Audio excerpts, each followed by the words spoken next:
welcome back to my channel. For today's video I'll be ranking my Urban Decay Naked palettes. If you are new here, my name is Natalie. I post videos all about makeup and beauty. If you like what you see here today, I hope you will consider subscribing before you leave, but why don't we get started?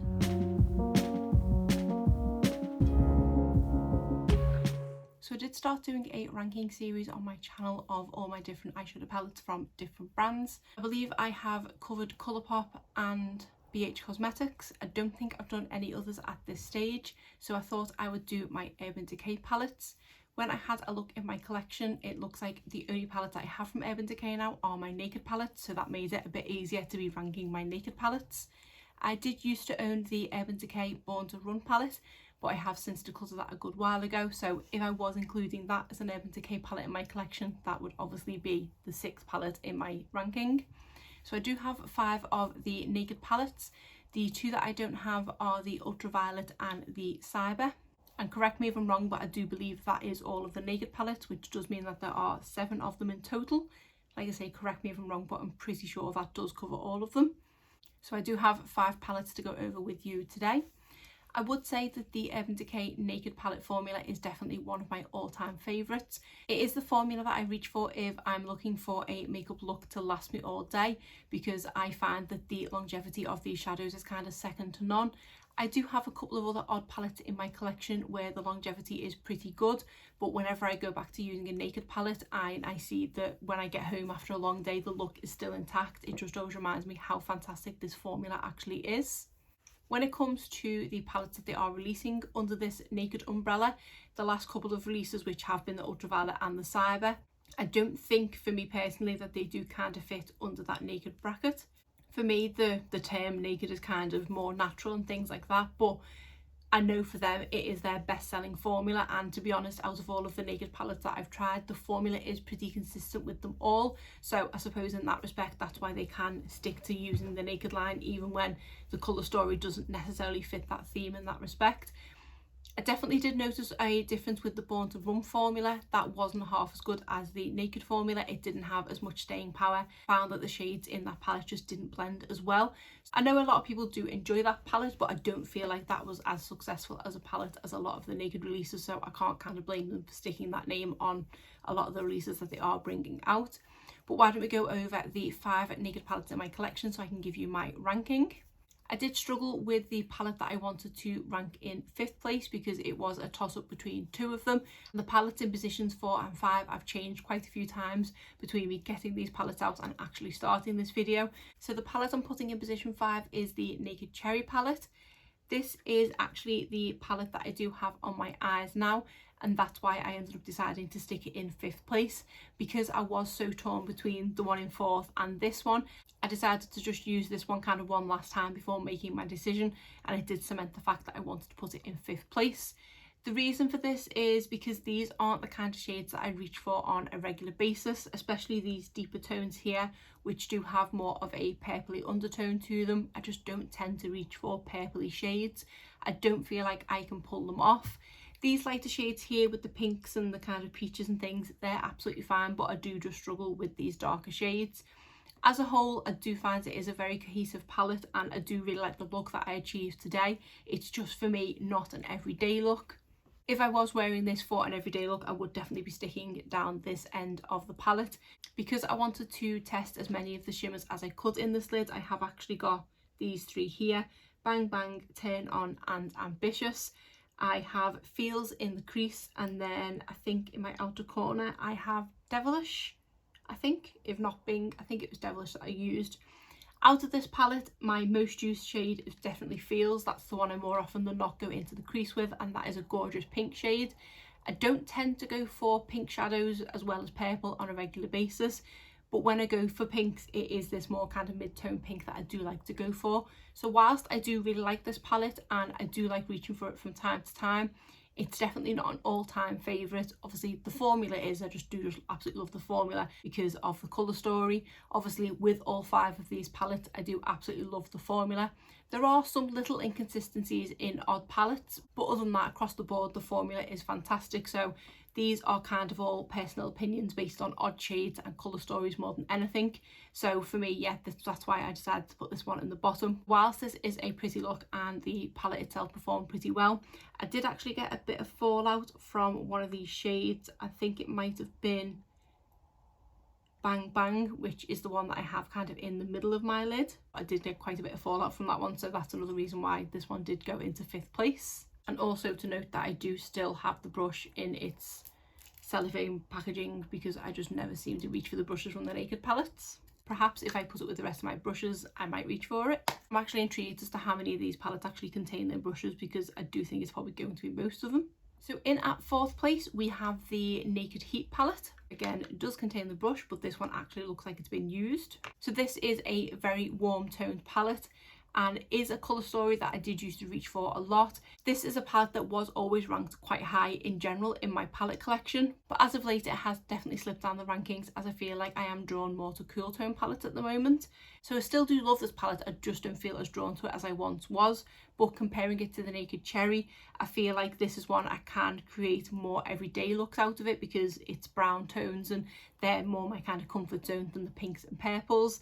Yes, okay, it is still quite a deep palette and it does end up quite smoky like the Naked Cherry, but I just feel slightly more comfortable with this palette. Now I'm looking at it yet again. The lightest shimmer is actually Lumbre, which is quite a deep shade, but I still feel slightly more comfortable with this colour story as a whole compared to Naked Cherry. So 4th and 5th place were very, very close, but this one just pipped it ever so slightly. Perhaps if I'd applied this on my lids today, I would have had a different opinion, because it has been quite some time since I've actually reached for this one. But I just feel like because I know this one used to rate so high in my collection, I've got a bit more of a soft spot for this palette, and I am quite impressed that I have actually used the brush in this one.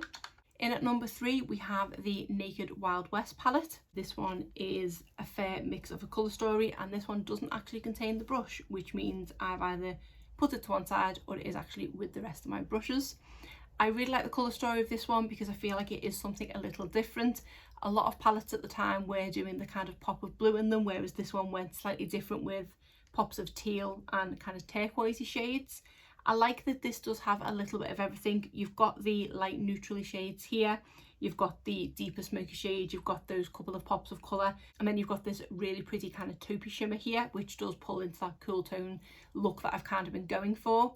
Yes, okay, this isn't the best performing shade because it is slightly chunky and does get a bit of fallout from it. Because it is such a pretty shade, I do kind of forgive it for that. This is a palette that I think I did purchase as soon as it was released, or within the first kind of month of it being released, because I just wanted to get my hands on it. I think at the time I'd been playing a bit more with my Naked palette, so it made me fall in love with the formula all over again. And then when they released this colour story, I did have to get my hands on it. There probably are only a handful of palettes in my collection that I've had that pull, that I've had to purchase them immediately. A lot of palettes I will tend to wait for them being on sale or just further down the line, but I know this was one of the ones I just had to get my hands on, and it didn't disappoint, and I do really love reaching for this one. Number 2 on my list is the Naked Honey palette. This is one that I did just purchase on a whim because it was on sale one day, and I'm so glad that I picked it up because I have been highly impressed with this palette. And this one does contain a unused brush. So like I say, I did get this one on sale. These palettes do usually retail for, I think it's £49, but at the point I purchased this, I think it was about £30. And I've just remembered there is another Naked palette that I have forgotten about. There's the Naked Reloaded palette, which is an ever so slightly different setup to these ones, in the fact that I don't think there's a brush or anything with it, but it's still a Naked palette. That is one that I do kind of want but don't think I need. Please tell me if I need the Naked Reloaded palette based on what I already have in my collection. I probably don't, but I am very tempted. But anyway, back to the Naked Honey. Can't remember where I purchased this from, but like I say, it was heavily discounted, and I think I did only pay maybe £25–30, and I think at the point I purchased this I had cashback to use and things, so it didn't cost me very much money, but I'm so glad that I picked it up. I think when I first seen this one released, these 2 shades in the middle here kind of put me off because they were such bright golds. It was just immediately what my eye was drawn to, and looking at the rest of the shades around it, I just didn't feel like I needed it in my collection. It was more kind of basic neutrals, but then again, I was just reminded by using my other palettes of how much I just love this formula. why wouldn't I want some more neutrals in this fantastic formula? So that's why I decided to pick it up and say I wasn't disappointed at all. When I'm using it, yes, okay, I don't reach for these two shades in the middle an awful lot because they are really, really bright, and for me, they're not kind of everyday shades. But this shade here, which is HBIC, and this one, which is Amber, they are slightly more muted and a bit more everyday and just perform so well. My only issue with these Naked palettes is quite a few of them do have these very, very light shades at the very end here, which I never really reach for. They do tend to be matte shades. People will tend to put them as kind of brow highlighter, but I never do that with a shimmer or a matte. It's a step that I never think to do. So I personally never reach for these lighter shades, but if you kind of took them out of the equation, the rest of the shades I will get a lot of use out of. Which now I'm curious to see which of the shades contain pretty much this exact same shade, which I'll do at the end. But yeah, fantastic palette, so glad I picked it up, don't regret it for a second, and if you can get your hands on it, I highly recommend it, even at full price. I haven't even mentioned kind of packaging on these palettes. Packaging does always sucker me in for a lot of things, but with the Naked palette it doesn't usually, but these last two specifically are definitely some of my favourite packagings. The Naked Heat and Naked Cherry are cute, but I do just love the packaging on these two. And in at number one for my Urban Decay Naked palettes, you've got to have guessed which one I was going to put in this place. There was no doubt as to which one I was going to choose for the top spot. It is the original. You can't fault the original palette, which does have its brush in, which I think has been used, but yeah, you just can't fault this original palette. I do not understand why they discontinued it. I know them releasing that Naked Reloaded was supposed to kind of fill the hole that this was going to leave, but to me it's just not the same, and I feel really sad for people that can't experience this palette. This was my very first high-end eyeshadow palette purchase.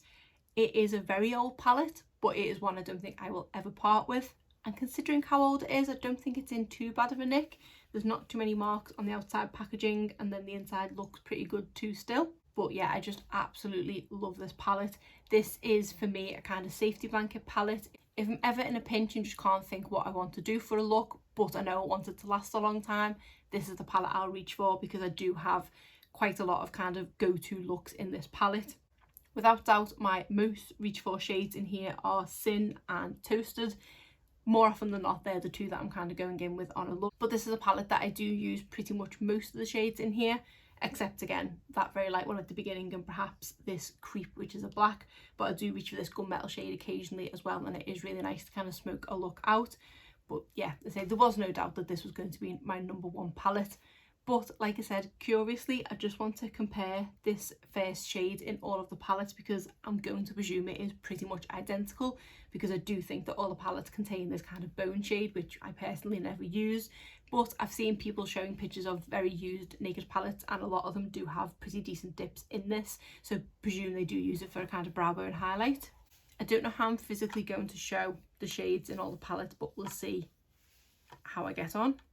I'm trying desperately not to drop these palettes. So there is my top three, and looking at these shades here, I would say the first shade in Wild West is very similar to the second shade in the Honey and the first shade in Virgin. That shade in the Honey, the first one, Flyby, is like quite a bit lighter, but that does have the two kind of light tones there, but they are all pretty similar to each other.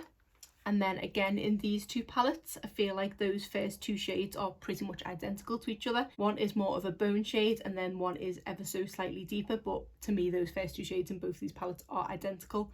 I think in both of these palettes I do reach for the second shade, but definitely not that first shade.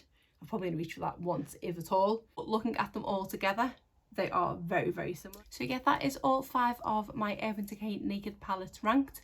Please let me know in the comments below which brand you would like me to rank my palettes from next. I think the biggest collection of palettes I have in my collection is Juvia's Place and e.l.f. I don't think I've done rankings for either of them, so let me know in the comments which you would like to see next. But other than that, that is it for today's video. If you did enjoy it, please give it a thumbs up and subscribe if you're not already. Thanks.